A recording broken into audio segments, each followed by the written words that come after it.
Hi, I'm here with Steve Francis from Happy Schools, and Steve works with Happy Schools. And what do you do, Steve? We're aiming to boost staff morale and reduce teacher stress, because it's pretty stressful out in schools at the moment, Mike. Look, it is. And Steve comes from a principal background and worked in international school and in other schools around Australia. And he's been working with teachers and principals for a period of time as a consultant. And he has a fantastic take on working with difficult parents, because we know that parents can present difficulties for teachers and for principals as well. So it's a common issue which we've all got to get a head around, and Steve's got a great take on that. Yeah, it sure adds a whole amount of stress, doesn't it? If you've got a cranky parent who arrives at your door or at the front office, it's a huge amount of stress for all of us. And sometimes we can take that viewpoint that it's about us, and it's something that we've done and we've contributed to there. And I just think it's not necessarily the case.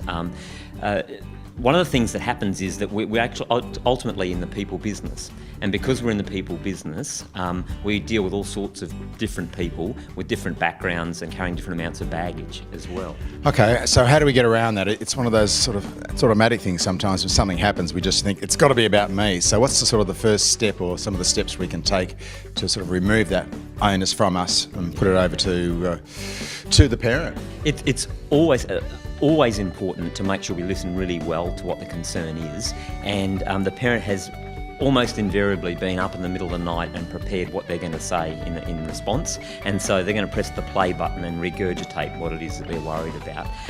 Even if they're wrong from the very first sentence that they say, we need to let them play what they've rehearsed and practiced, so they've got to get it all out before they're ready to start listening to you. So even if they're wrong right from the beginning, we need to make sure we listen. So what do you do when you listen? How do you do that physically as a teacher or a principal?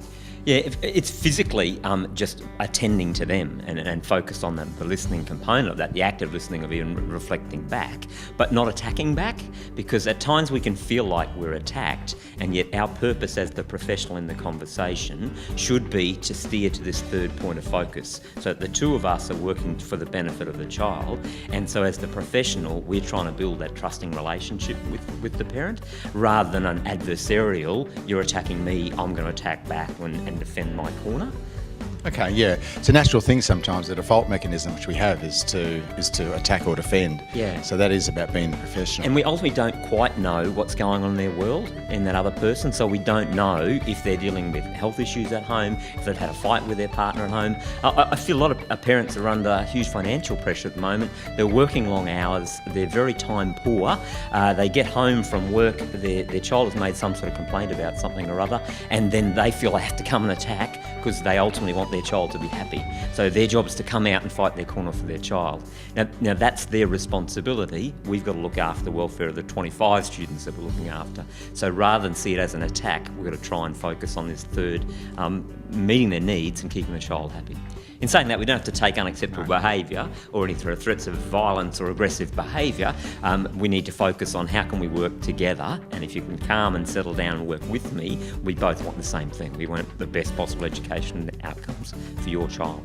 Okay, so we've established that, and the parents vented at you, and you've said, well, right, it's not about me, it's about them, and we the tape's played its way out, so to speak. How do we take the process from there? How do we take the whole interview from there? Yeah, I like Stephen Covey's book, Speed of Trust. It talks about 13 behaviours that build trust. Okay. And the first one of those is to listen first. So we've done that.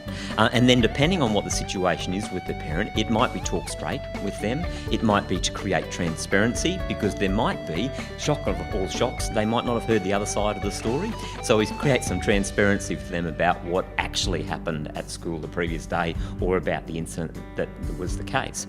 Another strategy that Covey suggests there is right wrongs, and sometimes it has been our fault, sometimes we've made a mistake, but if we become Teflon coated and try and flick all the blame to other people, that doesn't build a trusting relationship with the parent. If we have made a mistake, if it was our responsibility and we stuffed up, then we ultimately need to take responsibility for that, commit to improving, and make a plan with the parents about how we're going to amend the situation.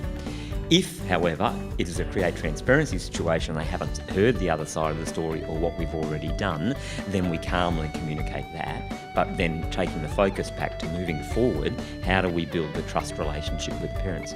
Because ultimately, it's our responsibility as the professionals to build a trusting relationship for the benefit of their son or daughter. Okay, fantastic. I think you just about covered everything there. That's a great take on the whole notion of dealing with challenging parents, that we often see it from our own viewpoint, and being able to step back a little bit, be almost in a third person, makes a huge difference, because it takes the sort of stress off you and the pressure off you to a large degree, and it makes you sit back and think what might be going on in this person's world. And it's very much that, I think, the basis of having a professional relationship is not taking it personally, but being within your position, so to speak. So can you just run us by that as the processes again? It's 1, 2, 3. Yeah, so basically it's listening first is ultimately vitally important. Make sure we understand the person's position, not defending our position immediately. Let them press play and regurgitate what it is that they've rehearsed, because they're not ready to listen to after that's happened. And then depending on what it is that they're concerned about, it may be righting wrongs if we've made a mistake. It may be creating transparency if there's other information that they're not aware of. And then ultimately it's making a plan of how we work together for the benefit of their son or daughter. Steve Francis from Happy Schools, thanks very much. That's been fantastic. Thanks, Michael.